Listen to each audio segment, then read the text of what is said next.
Long ago, in a time of mighty rulers and divine tests, there lived a just and powerful king known as Dhul-Qarnayn. Unlike ordinary rulers, he was chosen by Allah, granted wisdom, strength, and the means to govern the lands. The Quran tells us, "Indeed, we established him upon the earth and gave him the means to everything." His kingdom stretched far and wide, reaching civilizations unknown. But despite his immense power, he ruled with justice and mercy. His mission was not to conquer, but to guide.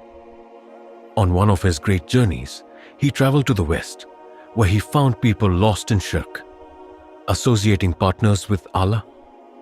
Yet among them were those with good hearts, people of honesty and character. Allah gave him a choice: punish them or show them mercy. With wisdom, he chose compassion. He called them to the oneness of Allah, teaching them truth and righteousness. Those who listened found mercy, and for them he promised the rewards of paradise. But those who arrogantly rejected the truth faced consequences. His journey then took him to the east, where he encountered simple people who lived without shelter from the blazing sun. They had no homes, no structures, only tunnels they dug to escape the heat. Again, Dhul-Qarnayn taught them about Allah, guiding them toward a righteous life. The obedient were promised eternal reward, while the defiant faced his firm justice. But it was on another journey that he encountered a people in desperation. They spoke a strange language, their words difficult to understand, yet their fear was clear. They pleaded for help against two terrifying tribes, Yajuj and Majuj. These tribes were unlike any other. They were a force of pure destruction, spreading chaos wherever they went. They came down from the mountains, pillaging, destroying, leaving ruin in their wake. The people were helpless against them. They begged Dhul-Qarnayn, "Build a barrier between us and them. Protect us from their havoc." They even offered payment for his help. But this great king, guided by faith, refused any reward, saying, "What my Lord has given me is better." Instead, he asked for their strength. Together, they gathered iron and built an impenetrable wall between two mighty mountains, a barrier so strong that neither could Yajuj and Majuj climb over it, nor dig under it.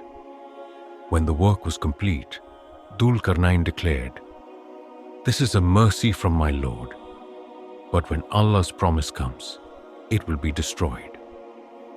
So when will they break free? The Prophet Muhammad, peace be upon him, once awoke from a dream and warned, "Woe to the Arabs! Today, a gap has been made in the walls of Yajuj and Majuj." He then gestured with his fingers, forming a small ring to show the breach. In an authentic hadith, he revealed that Yajuj and Majuj dig at their barrier every day. They tunnel through until light begins to shine through.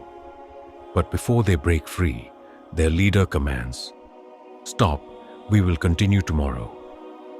Yet when they return, Allah has miraculously restored the wall, stronger than before. This repeats day after day, until the appointed time. One day, their leader will finally say, "We will return tomorrow, inshallah." And this time, by Allah's will, the wall will remain as they left it.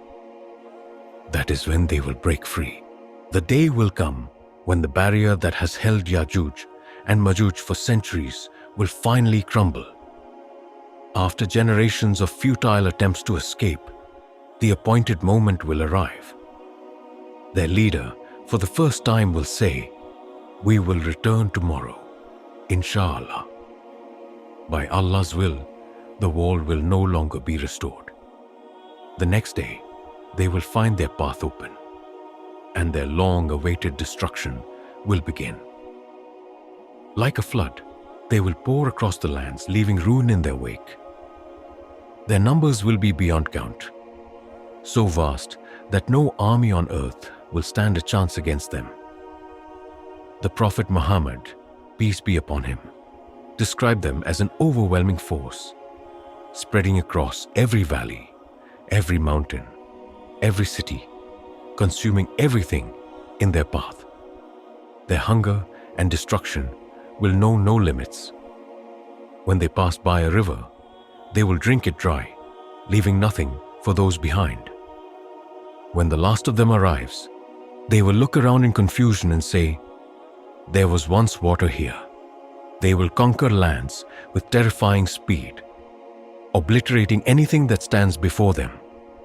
No force, no nation, no weapon will be able to stop them. The people of earth will flee in terror, seeking refuge in the mountains, but Yajuj and Majuj will hunt them down without mercy. Arrogance will consume them.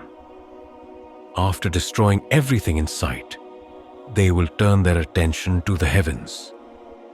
"We have defeated the people of earth," they will boast.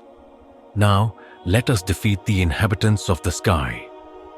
They will raise their weapons and fire arrows toward the sky. Allah, as a test, will make their arrows return covered in blood, deceiving them into believing they have defeated the angels. Their pride will reach its peak, but their end is near. As Yajuj and Majuj spread their reign of terror, the world will be on the brink of total devastation. No army, no nation, no warrior will be able to stand against them. Even Prophet Isa, peace be upon him, and his followers will find themselves unable to fight this overwhelming force. The believers will be forced into hiding, retreating to the mountains where they will struggle with hunger, thirst, and despair. Seeing the suffering of his people, Isa, peace be upon him, will turn to Allah, raising his hands in prayer, pleading for divine assistance. And as always, Allah's help will arrive, swift and decisive. In an instant, Allah will send down a mysterious affliction upon Yajuj and Majuj. Some narrations describe it as worms, others as a plague, but whatever form it takes, it will be deadly and unstoppable. Without warning, these creatures will attack the necks of Yajuj and Majuj, infecting them with a fate they cannot escape. One by one, they will fall. The mighty, the ruthless, the seemingly invincible, collapsing to the ground like leaves in the wind. Their agonizing cries will echo across the earth as their once limitless power is shattered in an instant. Within moments, their vast numbers will be reduced to nothing but lifeless bodies scattered across the earth. The same land they once dominated and destroyed will now be their final resting place. The earth will fall silent. The chaos will end, but a new problem will arise. The sheer number of their dead bodies will cover the earth, leaving no place untouched. Their corpses will rot, polluting the air and making the land unlivable. Once again, Isa, peace be upon him, will pray, seeking Allah's mercy to cleanse the world of their remains. And Allah's answer will come. With Yajuj and Majuj finally wiped from the earth, the long nightmare will be over. But in their wake, they will leave behind a world choked by death and decay. Their countless bodies will rot under the open sky, filling the air with a stench so unbearable that no living soul will be able to endure it. The land will be uninhabitable, buried under the remains of those who once brought nothing but destruction. Seeing this devastation, Prophet Isa, peace be upon him, will turn to Allah once more, pleading for the earth to be cleansed. And once again, Allah's response will be swift and powerful. He will send massive birds, larger than any ever seen, to carry away the corpses of Yajuj and Majuj, lifting them far beyond human reach.